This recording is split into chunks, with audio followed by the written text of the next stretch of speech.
8 விதமான உயிர் சத்துக்கள் அடங்கியது தான் விட்டமின் பி அப்படின்னு சொல்லுவாங்க. விட்டமின் பிங்கிறது அவசியம், நம்ம உடம்புக்கு தேவை. இது உடம்பு தானாக செல் டெவலப் ஆகாது. இது நம்ம சாப்பிட்ற உணவில் தான் இந்த 2.4 மைக்ரோகிராம்ஸ் பர் டே அந்த விட்டமின் பியை நம்ம உடம்பு எடுத்து. நர்வ்ஸ் டிஃபிஷியன்சி வரும், டயர்ட்னஸ்ஸு, கை கால் வலி, மனவலி, ஒரு வேலையை செய்வீங்க கான்சன்ட்ரேஷனோட உங்களால் செய்ய முடியாது. இப்போது விட்டமின் பியை நான் இன்க்ரீஸ் பண்ணணும், என்னென்ன உணவு சாப்பிட்லாம்?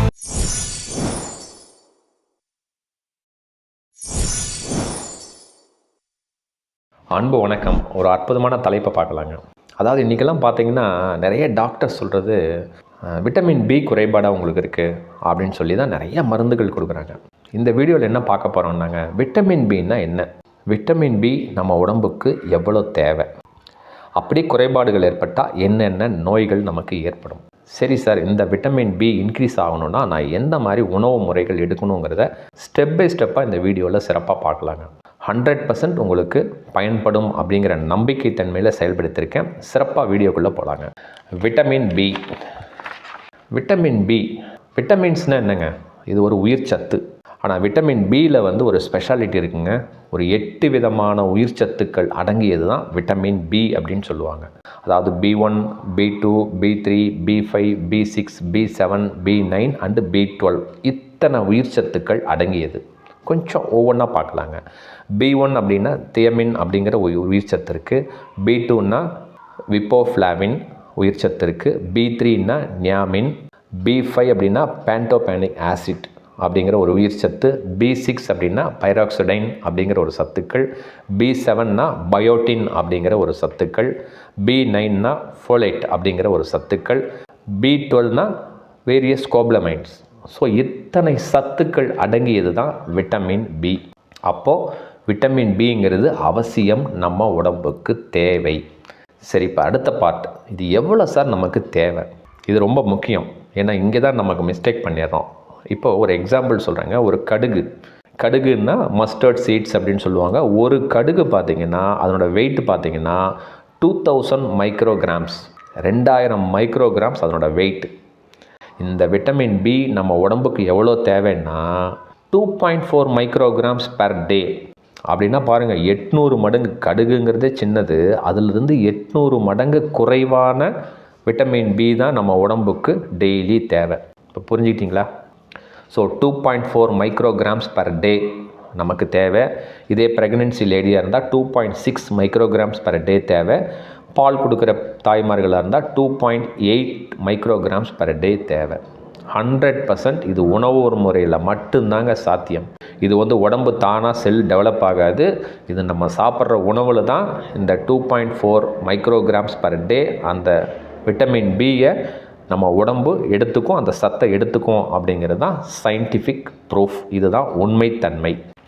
சரி சார், இந்த விட்டமின் பி எனக்கு குறைவாக இருக்கா, இல்லை என்ன ப்ராப்ளம் அப்படின்னு நான் எப்படி சார் கண்டுக்கிறதுனா, ஃபஸ்ட்டு ப்ராப்ளம் நர்வ்ஸ் அஃபெக்ட் ஆகுங்க. இந்த விட்டமின் பி குறைபாடுகள் அப்படின்னாலே நர்வ்ஸ் அஃபெக்ட் ஆகும். அங்கங்கே கை கால்லாம் மறுத்து போயிடும். குறைந்த வயசு தான் இருப்பீங்க, எதனால் மறுத்து போகுதுன்னே தெரியாது. நர்வ்ஸ் டிஃபிஷியன்சி வருங்க. டயர்ட்னஸ்ஸு, கை கால் வலி, மனவலி, ஒரு வேலையை செய்வீங்க கான்சன்ட்ரேஷனோட உங்களால் செய்ய முடியாது. அப்பப்போ ஒரு மயக்கம் வரும். குழந்தைகள் பிறக்குது இல்லைங்க, அவங்களாம் பார்த்திங்கன்னா சில குறைபாடுகளாக பிறகுறாங்கல்ல, முக்கியமான காரணம் விட்டமின் பி குறைபாடுகள் இருக்கும். ஸோ இதனால் தான் விட்டமின் பி நமக்கு எப்பப்போ இருக்குது என்னங்கிறத கொஞ்சம் ப்ரெக்னென்சி டைமில் கரெக்டாக செக் பண்ணிவிட்டு இதுக்கு உணவு முறைகளை கொஞ்சம் இன்க்ளூட் பண்ணிக்கோங்க. அதே மாதிரி அந்த தசை நரம்போட செயல்பாடுகள் இதை வச்சு தான் இருக்குது. இன்னும் சில பேருக்கு அந்த ஃபெர்டிலிட்டி இஷ்யூன்னு சொல்லுவாங்க, இனப்பெருக்க இஷ்யூ நடக்கிறதே பார்த்திங்கன்னா இந்த விட்டமின் பி குறைபாடுகள்னால தான். அதனால் டெஸ்ட் எடுங்க. விட்டமின் பி குறைபாடாக இருந்தால் உணவு முறைகளை இன்டேக் பண்ணிவிட்டு லைஃப்பை சந்தோஷமாக இருங்க. அப்புறம் பார்த்திங்கன்னா பர்டிகுலராக இந்த ப்ரெக்னென்சியாக இருக்கிறவங்களுக்கு அந்த குழந்தையோட வளர்ச்சியே பார்த்திங்கன்னா இந்த விட்டமின் பி கரெக்டாக இருந்தால் தான் அந்த வளர்ச்சி சூப்பராக இருக்கும். ஸோ இத்தனை வகையான சிம்டம்ஸ் நமக்கு இருக்கும் அப்படிங்கிறது தான் உண்மைத்தன்மை. பர்டிகுலராக நம்மளோட நர்வ்ஸோட வளர்ச்சி, அதனோட செயல்பாடுகள் இதை வச்சு தான் இருக்குது. ஸோ இந்த விட்டமின் பி காம்ப்ளெக்ஸ் நம்ம உடம்புக்கு ஒரு நாளைக்கு 2.4 மைக்ரோகிராம்ஸ் பர் டே தான் தேவை. உணவில் மட்டும்தான் இருக்குது. சுகர் இருக்கிறவங்க கொஞ்சம் செக் பண்ணிக்கங்க. ஏன்னா டயபெட்டிக்ஸ் இருந்தால் கை கால் குடசல்லாம் இருக்கும், டயர்ட்னஸ் இருக்கும் அப்படின்னு நினச்சிட்டு இந்த விட்டமின் பி பக்கம் வரவே மாட்டாங்க. நான் என்ன சொல்கிறேன், பிளட் டெஸ்ட் எடுக்கும் பொழுது சுகர் நீங்கள் செக் பண்ணும்போது விட்டமின் பி என்ன அளவு இருக்குதுன்னு பாருங்கள். இன்கேஸ் ஏதாவது குறைவாக இருந்தால் இந்த விட்டமின் பி இன்க்ரீஸ் ஆகிறதுக்கு என்ன உணவுப் பொருட்களை சேர்த்திக்கலான்னு சொல்லி இன்டேக் எடுத்துட்டிங்கன்னா சுகருக்காக நிறையா மாத்திரைகள் தேவைப்படாது. நிறைய தப்பு பண்ணுறீங்க. என்னென்னா கை கால் குடைச்சல் இருக்குன்னா சுகர் இருந்தால் வரும்னு சொல்லிவிட்டு 4 மாத்திரை 5 மாத்திரை சேர்த்தி சாப்பிட்றீங்க. அதனால் உங்களோட உடம்போட சிஸ்டம் வந்து எஃபிஷியன்சி குறையுது. அதனால் சுகர் இருக்கிறவங்கெல்லாம் கட்டாயம் விட்டமின் பி என்னங்கிறத பிளட் டெஸ்ட் எடுக்கும்போது செக் பண்ணிவிட்டு அதற்குண்டான செயல்பாடுகளை செஞ்சிங்கன்னா ரொம்ப நல்லாயிருக்கும். இன்னொரு புரிதல் தன்மைக்கு வாங்க. ஜென்ரலாகவே எல்லாருக்குமே தெரியும், நம்ம உடம்புல பார்த்திங்கன்னா ஒவ்வொரு நாளும் புது புது செல்கள் உருவாகிட்டே இருக்கும். பல லட்சம் செல்கள் உருவாக்குது, தன்னைத்தானே அது குணப்படுத்திக்குது. இதுதான் சயின்ஸ். எல்லா டாக்டர்ஸும் இதை சொல்லுவாங்க. ஸோ அந்தளவுக்கு அந்த செல்கள் உற்பத்தி பண்ணி தன்னைத்தானே குணப்படுத்திக்கூடிய கெப்பாசிட்டி அந்த செல்லுக்கு இருக்குது. ஆனால் நமக்கு இந்த விட்டமின் பி குறைபாடுகள் இருந்தால் உருவாகக்கூடிய செல்கள் எஃபெக்டிவாக இருக்காது. ஸோ அது இமீடியட்டாக அஃபெக்ட் பண்ணுறது நம்மளோட நர்வ்ஸோட எஃபெக்டிவ்னஸை குறைக்கிறதுனால பலவிதமான நோய்கள் ஏற்படும் அப்படிங்கிறத ஃபஸ்ட்டு அண்டர்ஸ்டாண்ட் பண்ணிக்கோங்க. ஸோ ஒரு உடம்புக்கு விட்டமின் பிங்கிறது ரொம்ப ரொம்ப முக்கியம் அப்படிங்கிறது இந்த இடத்துல நான் சொல்ல டிக்ளேர் பண்ணுறேங்க. சரி, இப்போது விட்டமின் பியை நான் இன்க்ரீஸ் பண்ணணும், என்னென்ன உணவு சாப்பிட்லாம்? ரொம்ப சிம்பிளுங்க. நான்வெஜ்ஜுன்னு எடுத்துட்டிங்கன்னா மீன், முட்டை, இறைச்சி, மட்டன், சிக்கன், இதில் வந்து பார்த்திங்கன்னா அந்த விட்டமின் பி வந்து அதிகமாக இருக்குது. பர்டிகுலராக இறைச்சியை விட மீனில் தான் ரொம்ப அதிகமாக இருக்குங்க. மீன்லேயே பார்த்திங்கன்னா சால்மன் ஃபிஷ் அப்படின்னு சொல்லுவாங்க. இது வந்து கடல்லேருந்து தான் வரும். கடல் பக்கம் இருக்கிறவங்க இந்த சால்மன் ஃபிஷ்ஷை ரெகுலராக வாரத்துக்கு 3 நாள் கூட தாராளமாக சாப்பிட்லாம். ஏன்னா அந்த சால்மன் ஃபிஷ்ஷில் பார்த்திங்கன்னா அந்தளவுக்கு விட்டமின் பி இருக்குது. விட்டமின் பின்னா B3, B5, B6, B9, B12 மற்றும் ஒமேகா 3 கொழுப்பு மினரல்ஸு, நல்ல கொழுப்பு மினரல்ஸ் நிறையா இருக்குது. நம்ம ஹார்ட்டுக்கு, நம்ம பிரெயினுக்கு, நம்ம மைண்டுக்கு, நம்ம நர்வ்ஸ்க்கு, நம்ம ஜாயிண்ட் பெயினுக்கு, பர்டிகுலராக அந்த ப்ரெக்னென்சி லேடிஸ்லாம் நல்லா சாப்பிட்டிங்கன்னா அவங்களோட அந்த குழந்தையோட கரு வளர்ச்சி வந்து ரொம்ப சூப்பராக இருக்கும். நம்ம ஸ்கின்னு, ஃபேஸு ரொம்ப க்ளோவாக இருக்கும். ஸோ மீன் சாப்பிடுங்க, கடல் மீன்கள் சாப்பிடுங்க. அந்த கடல் மீனில் சால்மன் மீனுங்கிறது, சால்மன் ஃபிஷ்ஷுங்கிறது உங்களுக்கு கிடைச்சதுன்னா சாப்பிடுங்க. அந்தளவுக்கு சக்தி இருக்குது. ஏரி மீன், குளம் மீன், வளர்ப்பு மீன்லாம் பார்த்திங்கன்னா இந்த விட்டமின் பிங்கிறது ரொம்ப குறைவாக இருக்குது. அதனால் மீன் சாப்பிட்றவங்க, கடலை சார்ந்து இருக்கிறவங்க இந்த சால்மன் மீன் சாப்பிட்டிங்கன்னா ரொம்ப நல்லது. இறைச்சியை விட இந்த மீனுக்கு அதிகமான விட்டமின் பி இருக்குது. ரெண்டாவது முட்டை. முட்டையில் ஜென்ரலாகவே இருக்குங்க vitamin B1, B2, B3, B5, B9, B12, அது இல்லாமல் விட்டமின் ஏ, டி, இ எல்லாமே இருக்குது. தாராளமாக ஒரு நாளைக்கு 1 முட்டை இல்லைன்னா 2 முட்டை தாராளமாக நீங்கள் சாப்பிட்லாம். பாயில்டு எக்கு சாப்பிட்லாம். மூணாவது பார்த்திங்கன்னா இந்த சிக்கன், மட்டன் அதிலெல்லாம் வந்து ஓரளவுக்கு விட்டமின்ஸ் இருக்குது. ஆனால் இன்றைக்கி இருக்கிற காலகட்டத்தில் அதனோட வளர்ச்சி அதிகமாக வரணும்னு சொல்லி நிறைய கெமிக்கல் இன்புட்ஸ் பண்ணுறோம். நல்ல கோழி நல்லா வளரணும், ஆடு நல்லா வளரணும்னு சொல்லி நிறைய கெமிக்கல் கொடுக்கறதுனால அந்த இறைச்சியிலேயே வந்து கெமிக்கல் இருக்கிறதுனால கொஞ்சம் இந்த பால், என்ன கேட்டால் இந்த பால் ஆகட்டும், முட்டை ஆகட்டும், இந்த மட்டன், சிக்கன் சாப்பிட்றத கொஞ்சம் கம்மி பண்ணிக்கிட்டால் நல்லதுங்கிறது என்னோடய ப்ராக்டிக்கல் எக்ஸ்பீரியன்ஸ். அதனால தான் மீன் நான் சொல்லியிருக்கேன். மீன் வந்து சால்மன் ஃபிஷ்ஷுன்னு அப்படின்னு சொல்லுவாங்க. கடல் மீன்கள் கிடச்சிதுன்னா சிறப்பாக சாப்பிடுங்க. மற்றதெல்லாம் கொஞ்சம் அவாய்ட் பண்ணிக்கோங்க. பட் ஜென்ரலாக என்ன சொல்கிறாங்கன்னா ஈரலில் தனிப்பட்ட முறையில் நல்ல ஒரு விட்டமின் பி நிறையா இருக்குது அப்படின்னு சொல்கிறாங்க. ஈரல் சாப்பிட்டாலும் சரிங்க, நீங்கள் மட்டன் சாப்பிட்டாலும் சரி, சிக்கன் சாப்பிட்டாலும் சரிங்க, நல்லா வாஷ் பண்ணிவிட்டு ஃப்ரை பண்ணாமல், ட்ரை பண்ணாமல் நல்லா குழம்பு வச்சு சாப்பிடுங்க. ஓரளவுக்கு விட்டமின் நமக்கு நிறையாவே கிடைக்கும். ரெண்டாவது பொருள் பால் வந்து விட்டமின் நிறையா இருக்குங்க. ஆனால் என்னை பொறுத்த வரைக்கும் இதெல்லாம் ஒரு 30 வருஷம் 40 வருஷத்துக்கு முன்னே. இன்றைக்கி இருக்கிற பாலில் விட்டமின் பி இருந்தாலும் நம்ம உடம்புக்கு கெடுதல் தான் கொடுக்குறதுங்கிறது என்னோட கருத்து. காரணம் என்னென்னங்க, இந்த பால் உற்பத்தி ஆகிறதுக்காக தாவரங்கள், அதில் நிறைய கெமிக்கல், மாடு நல்லா பால் கொடுக்கணுங்கிறதுக்காக அதில் கெமிக்கல், அதே மாதிரி பேக்கெட் பால் தான் இன்றைக்கி நிறைய கிடைக்குது. அதை ஸ்டெர்லைசேஷன் பண்ணுறாங்க. கெடாமல் இருக்கிறதுக்காக நிறைய கெமிக்கல் ஆட் பண்ணுறதுனால அந்தளவுக்கு விட்டமின் பி இருக்காங்கிறது எனக்கு கொஞ்சம் சந்தேகமாக இருக்குங்க. அதனால் பால் வந்து அவாய்ட் பண்ணிக்கங்க. ஏன்னா இன்றைக்கி சயின்டிஃபிக்காக என்ன ப்ரூஃப் பண்ணியிருக்காங்கன்னா பால் பொருள் வந்து அதிகம் சேர்த்த வேணான்னு சொல்லியிருக்காங்க.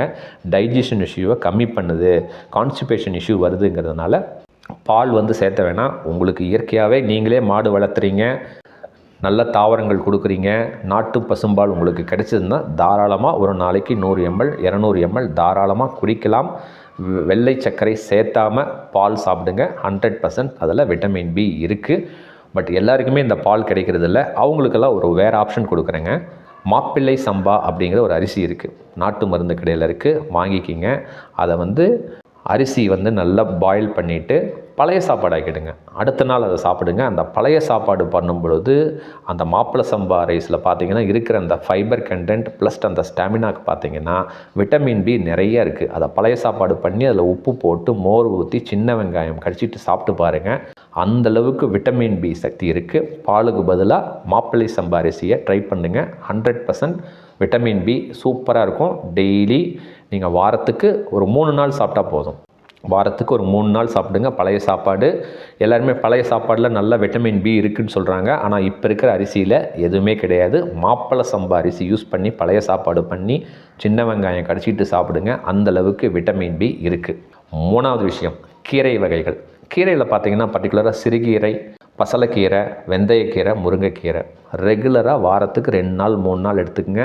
கீரைன்னு ஒரு சின்ன சஜஷன், காலையில் சாப்பிடுங்க, மதியானம் சாப்பிடுங்க, நைட் டைம் சாப்பிட வேணாம். ஏன்னா டைஜஷன் இஷ்யூ ஆகும். நல்ல ஒரு வேளை காலையிலையோ மதியானமோ நிறைய கீரை எடுத்துக்கங்க. இரவு டைம் கீரை அவாய்ட் பண்ணிக்கோங்க. இது இல்லாமல் என்னென்ன கீரைகள் கிடைக்குதோ மேக்ஸிமம் வாரத்துக்கு ஒரு 2 நாள் 3 நாள் பயன்படுத்திங்கன்னா விட்டமின் பி நம்ம உடலுக்கு தேவையானது 100% கிடைக்கும். 4வது விஷயம், பயிறு வகைகள். பயிறு வகைகள்ங்கும்போது சுண்டல் வகைகள், கருப்பு சுண்டல், வெள்ளை சுண்டல், மொச்சை, வேர்க்கடலை எல்லாமே இருக்குங்க. இப்போ நட்ஸ் இருக்குது, பாதாம் இருக்குது, எல்லாமே கொஞ்சம் கொஞ்சம் சாப்பிடுங்க. ஒரு கைப்பிடி அது மட்டும் சாப்பிட்டா போதும். பயிறு வகைகள் எல்லாமே ஒரு கைப்பிடி சாப்பிட்டா போதும். அதிகபட்சம் ஒரு 50 கிராம் சாப்பிட்லாம். இந்த பாதாம் நட்ஸ் எல்லாம் பார்த்திங்கன்னா 3-4 சாப்பிட்டா போதுங்க. இது இன்டேக் எடுத்துக்கங்க. இந்த பயிறு வகைகள் நிறைய இன்டேக் எடுத்துக்கிறவங்க இல்லை எனக்கு டைஜஷன் ஆகாது, கான்ஸ்டிபேஷன் இஷ்யூ வருது அப்படிங்கிற மாதிரி ஃபீல் பண்ணியிருந்தா பாயில் பண்ணும்போது நல்லா பூண்டு 2-3 பூண்டு போட்டு நீங்கள் பாயில் பண்ணி சாப்பிட்டிங்கன்னா இந்த டைஜஷன் இஷ்யூ வராது. இதில் பார்த்தீங்கன்னா விட்டமின் பி நிறைய இருக்குங்கிறதுனால தாராளமாக நீங்கள் வாரத்துக்கு ஒரு 3 நாள் 4 நாள் இந்த பயிறு வகைகளை தாராளமாக எடுத்துக்கலாம். 5வது விஷயம், ஃப்ரூட்ஸ். என்னென்ன ஃப்ரூட்ஸ் எடுத்துக்கலான்னு சொன்னீங்கன்னா ஆப்பிள், வாழைப்பழம், திராட்சை, ஆரஞ்சு பழம் தாராளமாக எடுத்துக்கலாம். இதெல்லாம் விட்டமின் டி அதிகமாக இருக்குது. காய்கறி வகைகளில் பார்த்தீங்கன்னா மஞ்சள் பூசணி, பீட்ரூட்டில் நிறைய இருக்குது. ஸோ சிறப்பாக இந்த 5 வழிகளை நீங்கள் ஃபாலோ பண்ணுங்கள். 100% விட்டமின் பி நம்ம உடம்பில் கரெக்டான அந்த 2.4 மைக்ரோகிராம்ஸ் பர் டே டெய்லி நம்ம சாப்பிட்ற உணவில் தான் இருக்கும். அடிஷ்னலாக இது இன்டேக்கெல்லாம் ஆகாதுங்க. அதனால் சிறப்பாக நான் சொல்கிற 5 வழிமுறைகள் சொல்லியிருக்கேன். எது உங்களுக்கு கன்வீனியண்ட்டாக இருக்கோ அப்பப்போ வாரத்துக்கு ஒரு 2 நாள் 3 நாள் இதை இன்டேக் எடுத்துக்கங்க. ஒரு 2 வருஷத்துக்கு ஒரு தடவை ஒரு டெஸ்ட் எடுத்து பாருங்கள். விட்டமின் பி கரெக்டாக இருக்கான்னு பாருங்கள். சுகர் இருக்கிறவங்களும் விட்டமின் பி கரெக்டாக இருக்கான்னு பார்த்துட்டு அதுக்கு தகுந்த வீட்டு வழி வைத்திய முறைகள் செஞ்சால் நலமாக இருக்கும். ஒன்ஸ் இந்த விட்டமின் பி சரியான அளவு இருந்தால் உடலில் டெய்லி லட்சக்கணக்கான செல்கள் ஆகும். அந்த செல்கள் எல்லாம் ரொம்ப தெம்பாக இருந்து நம்ம உடலை ரொம்ப சிறப்பாக வச்சுருக்கோம். இன்கேஸ் விட்டமின் பி குறைபாடாக இருந்ததுன்னா புதுசாக உருவாரோட செல்கள் அதுவும் சேர்ந்து நம்மளோட நர்வ்ஸை எஃபிஷியன்சியை குறைக்குங்கிறதுனால தான் சிறப்பாக இந்த 5 வழிமுறைகளை பயன்படுத்துங்க. 100% உங்களுக்கு விட்டமின் பி நம்ம உடலுக்கு தேவையானது இருக்கும். உடல் ரொம்ப நலமாக இருக்கும். 100% செயல்படுத்துங்க. இந்த வழிமுறைகள் விட்டமின் பி இன்க்ரீஸ் ஆகிறதுக்கு நேச்சுரலான ஒரு டிப்ஸ் தான் நான் கொடுத்துருக்கேன். வீட்டில் இருக்கிற பொருட்களை கொண்டு 100% செயல்படுத்துங்க. சூப்பரான ரிசல்ட் வரும். இந்த வீடியோ உங்களுக்கு ரொம்ப பிடிச்சிருக்கும் அப்படின்னு நான் நம்புகிறேங்க. சிறப்பாக இந்த வீடியோவை உங்கள் நண்பர்களுக்கு, உறவினர்களுக்கு, மற்றவர்களுக்கு ஷேர் பண்ணுங்கள். அடுத்த காணொலியில் இன்னும் ஒரு அற்புதமான தலைப்பில் நிறைவாக சந்திக்கலாங்க. மிக்க நன்றி, மகிழ்ச்சி.